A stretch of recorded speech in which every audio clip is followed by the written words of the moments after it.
In the storied history of the National Basketball Association, there have been numerous legends who have captured the hearts of fans around the world with their incredible skills and sportsmanship. However, for every beloved player, there's also been a select group who, for various reasons, found themselves on the opposite end of the spectrum, the most hated players in NBA history. These individuals, despite their undeniable talent, managed to rub fans, opponents, or both the wrong way. Join us as we delve into the professional journeys of these polarizing figures, exploring what made them the most reviled in the eyes of the basketball world. As a second-round draft pick who didn't play in the NBA until he was 25 years old, you might think that people would love Patrick Beverley because he has an incredible underdog story. But throughout his pretty successful NBA career, Beverley has become the enemy of so many different fan bases. It began when Beverley shattered Russell Westbrook's knee while diving for the ball in the 2013 playoffs. It not only ruined the exciting Thunder team, but eventually led to some of the biggest moves in NBA history. Since then, Beverley has not really done much to get himself back into anyone's good books. Now on his sixth team in 10 years, Beverley has never really found a fan base that loves and endures him. It also does not help that the Sixers guard is one of the biggest trash talkers in the NBA. Beverley has had fights with Chris Paul, Russell Westbrook, DeAndre Ayton, Gary Trent Jr., and even Steph Curry. While his style does put players off their game, it also can rile up the wrong people, and Beverley has a lot of haters around the league. One of the guys that Beverley had pretty major beef with is Chris Paul. Despite being seen as one of the best floor generals in NBA history, CP3 has a lot of fans who are not the biggest fans of him.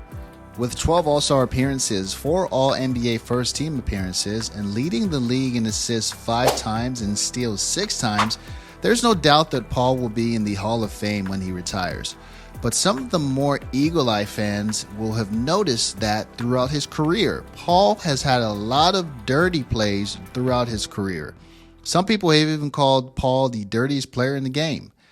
It also does not help that he complains to officials a lot and has never been able to win an NBA title. One of the most divisive players in the NBA, a lot of fans hope that CP3 retires without a ring. Modern NBA fans have heard plenty of stories about how physical and dangerous the NBA was back in the day, but Bill Laimbeer was a guy who took things way too far even in the 1980s. After being drafted in the third round of the 1979 NBA draft, Laimbeer really made his name as part of the Bad Boy Pistons. Laimbeer was the enforcer of that team, and he got under the skin of almost every player he came up against. Laimbeer was one of those guys who helped to cultivate the Bad Boys nickname by some of his actions on the court. His fight with Celtics star Larry Bird in the 1987 Eastern Conference Finals made him arguably the most hated man in Boston. It also did not help that Laimbeer was incredibly physical against Michael Jordan, being the main instigator of the Jordan rules. Laimbeer famously started a fan-player brawl after facing off with Charles Barkley. He even ended his career by breaking teammate Isaiah Thompson's hand in a practice incident. Seen as more of a thug than a basketball player, and that physical play often overshadowed the skillful play Laimbeer brought on the court. But when you're starting a fight almost every other game, how could you not be hated? Bill Laimbeer's teammate Isaiah Thomas is loved by Detroit Pistons fans, but he is hated by almost every other fan base in the NBA. It all really starts towards the end of his legendary guards career. Undoubtedly one of the best point guards of all time, Thomas is a 2-time NBA champion as well as going to the All-Star game 12 times. But Thomas was the main man on one of the most hated teams in NBA history. When you are leading the Bad Boys of Detroit to back-to-back titles, you're going to pick up a lot of haters. His off-the-court feud with Michael Jordan led to Thomas missing out on the 1992 Dream Team, and it is something a lot of fans have sided with Jordan on. Already a hated man, his terrible time with the New York Knicks as GM just added millions of New Yorkers to the list of people who hate Isaiah Thomas.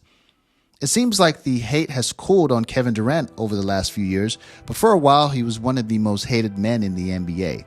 Becoming a star with the exciting young Oklahoma City Thunder team, it looked like KD would win multiple titles with the Thunder.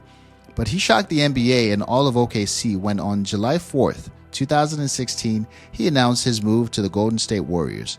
KD was called a snake, and it was arguably the most hated move in the history of the league.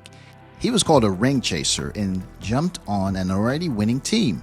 While his reputation has improved recently, making another super team in Phoenix has reminded Durant haters why they didn't like him in the first place. Seeing as he is now retired after an illustrious NBA career, a lot of people forget that Vince Carter was, for a good time, one of the most hated men in the league. It really stems back to the end of Carter's time in Toronto. After single-handedly saving the dunk contest, Carter struggled with injuries and was not getting the help he really wanted.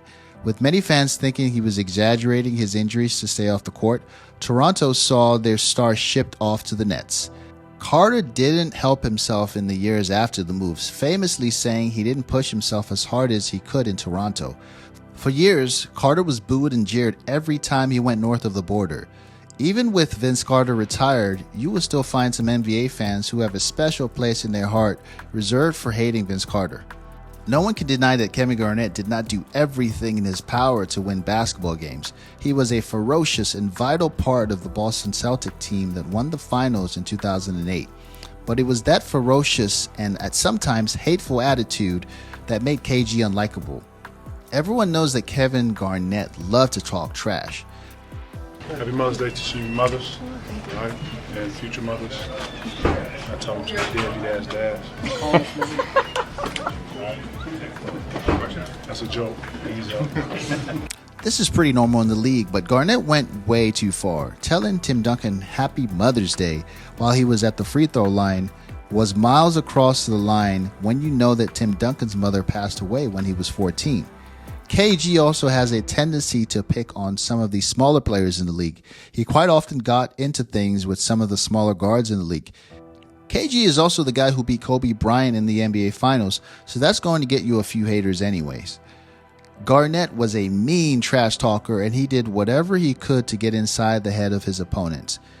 That has also rubbed a few people the wrong way, and you can see why KG features on this list. Garnett's Celtics teammate Paul Pierce is not exactly one of the sweethearts of the NBA either. There were a few similarities between the reasons people don't like Paul Pierce and the reasons people don't like Kevin Garnett.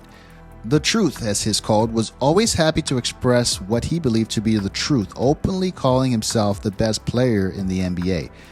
Self-confidence is great in the NBA, but calling yourself the best basketball player in the world is going to bring on some haters. Even in retirement, Pierce still likes to brag about his career, and that creates a lot of haters. There was also his famous moment in the 2008 NBA Finals, which NBA fans saw through. Pierce suffered what looked like a severe leg injury so bad that he had to be carried off the court. But like he was healed by Jesus, Pierce returned to the court just a few minutes later and ended up scoring 15 points in the same quarter he was carried off the court. That sort of thing belongs in football, not basketball. If you ever needed an example of a player who is hated mainly for being one of the best players in NBA history, then LeBron James is that guy. As I'm sure you know, LeBron came into the league with an unbelievable amount of hype, the sort of hype that has never really been seen for a prospect. Calling someone the king before they had even put up a single shot in the league is going to create some haters. With LeBron exceeding expectations, his haters were quieted a little bit until 2010. The decision was a polarizing moment in NBA history, with Cavaliers fans furious that at the end of an hour-long program, LeBron announced he would take his talents to South Beach. LeBron was probably the most hated man in the NBA during his time with the Heat. Returning to the Cavs and winning them a title has recaptured the hearts of Cleveland, but particularly as he has risen to become part of the GOAT conversation, the haters have only increased for LeBron James. NBA fans love trash talkers, but it can really blow up in a player's face if they talk trash and don't back it up. Dillon Brooks is the definition of trash talking without backing it up at the moment. In the playoffs in 2023, Brooks did something you really should not do and trash talk LeBron James. When he did, the Grizzlies tied the series 1-1, but it went very wrong for Brooks when LeBron and the Lakers ran away with a 4-2 series lead. Brooks was part of the higher-seeded Grizzlies, so losing to the man that he called old was surely a humbling moment. This came a couple of months after Brooks had tried to trash talk Steph Curry. Going after two of the biggest names in the sport is going to bring a lot of haters, so maybe Brooks should try back some of that talk up. Who do you think is the most hated player in NBA history? Why not put your thoughts in the comments down below?